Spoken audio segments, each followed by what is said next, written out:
Komisi Pemberantasan Korupsi menahan dua petinggi perusahaan BUMN PT BGR. Bupati Kepulauan Meranti Muhammad Adil ditetapkan KPK sebagai tersangka. KPK kembali menahan dua tersangka kasus dugaan korupsi penyaluran bantuan sosial atau bansos beras untuk penerima manfaat dan program keluarga harapan di Kementerian Sosial. Tindakan korupsi tidak hanya suap-menyuap loh, tetapi juga bisa menyontek, bolos sekolah, terlambat, itu juga termaksud korupsi. Jadi, berbicara soal korupsi, di era zaman sekarang ini, banyak orang yang mengutamakan gaya hidupnya sendiri. Dan itu sebabnya banyak orang yang rela melakukan korupsi hanya untuk kesenangan pribadi.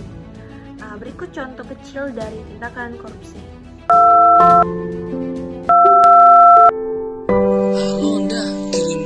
UAS matematika dong, ulangan gua hampir kelar nih, buruan ya, ntar gua traktir deh pakai duit kelas, udah jangan lu pikirin, pokoknya enak deh pokoknya.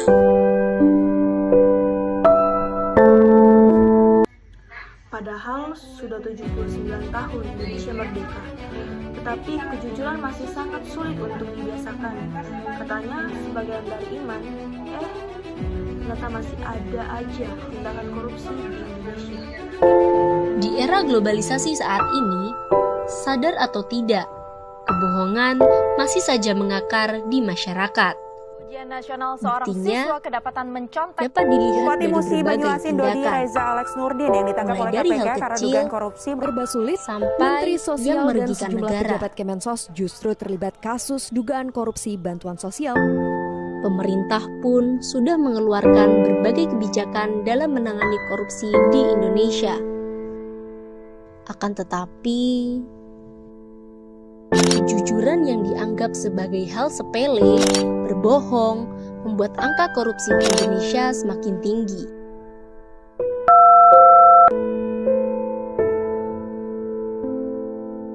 Sekarang, kita pasti udah bosen buat denger berita korupsi. Bahkan, di masa pandemi seperti ini, pejabat lagi. Mau sampai kapan? Para ahli sudah membuat skenario tentang korupsi di Indonesia. Dari mulai penyebabnya, sampai dengan cara mengatasinya. Jadi, kita sebagai Gen Z bisa loh memiliki peran dalam kegiatan anti korupsi. Kita bisa memulai dari lingkup yang paling kecil, yaitu dari diri kita sendiri dan lingkup keluarga. Karena tindakan besar yang ada di Indonesia muncul akibat dari tindakan kecil yang menjadi kebiasaan. Mungkin memang tidak mudah, tapi saya yakin kebiasaan tersebut dapat perlahan-lahan berubah dengan menerapkan nilai-nilai anti korupsi. Seperti yang pertama, jujur. Jujur yang dimaksud seperti lurus hati, tidak berbohong, dan tidak curang. Yang kedua, yaitu peduli. Peduli yang dimaksud yaitu mengindahkan, memperhatikan, atau menghiraukan orang lain. Yang ketiga, disiplin. Disiplin yang dimaksud adalah taat terhadap peraturan, baik yang tertulis maupun tidak tertulis. Yang keempat, mandiri. Mandiri yang dimaksud adalah tidak tergantung pada orang lain. Yang kelima, adil. Adil yang dimaksud adalah penting untuk bersikap adil dalam semua keputusan dan tindakan kita. Tidak ada diskriminasi atau perlakuan khusus yang tidak adil. Yang keenam, berani.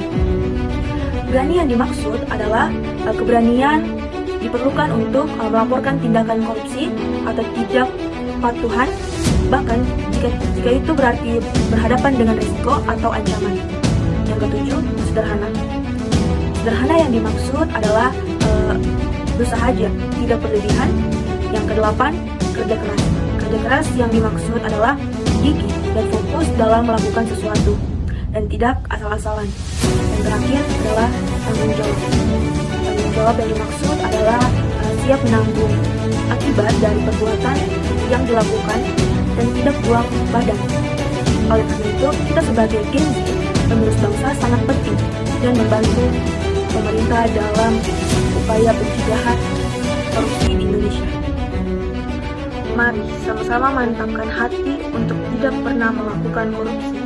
Sama-sama tekadkan kita anti korupsi. Saya, Yurnalisa Pemanda, Generasi Anti Korupsi.